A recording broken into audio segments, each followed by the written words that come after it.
Kasidah yang ke-4 nak kalau cobakan sebuah kasidah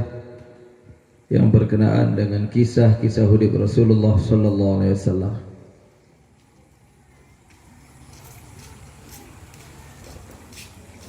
Nabi getanyo nane Muhammad manyang derajat Rasul mulia ibunda Nabi nane Aminah ayah Abdullah Quraisy mulia Bunda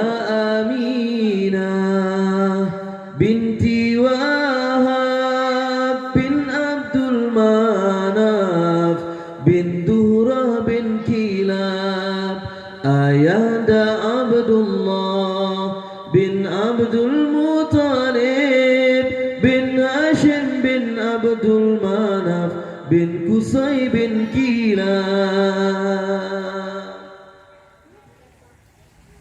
bin Murrah bin Ka'ab bin Lu'ay bin Ghalib bin Fihrin bin Malik bin Nadar bin Kinana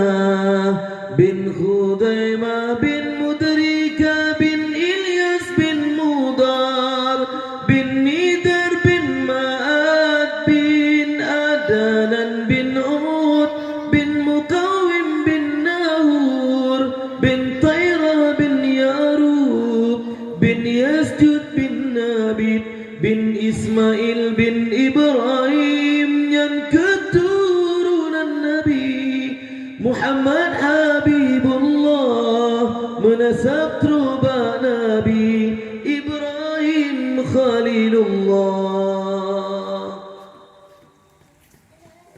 lahir di Nabi di Nanggro Makkah Nanggro Madinah kubu Maulana urus selanyan tanggai 12 nibatun gajah Rabiul Ula umur 2 bulan dalam kandungan ayah ne sayang ne tinggai dunia yatim lam kandung di Rasulullah katan li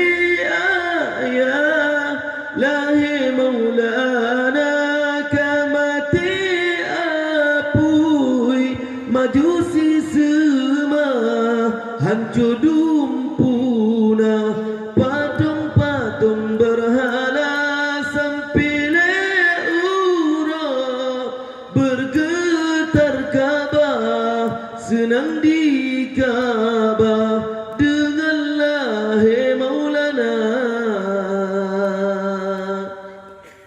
napedro bidan lahir Rasulullah Maryam Asia sarangan Hawa ma'ridha Nabi nan Suwaibah Halimatus Sa'diyah ma'ridha kedua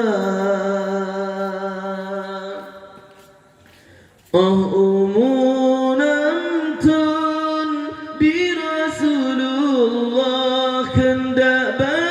Allah sakit di pamahana trip sakit wafud Aminah lihat tali ayah kata lempama yatim piatu masajud Nabi hendak berapi nyan kehudib Maulana tinggai sajane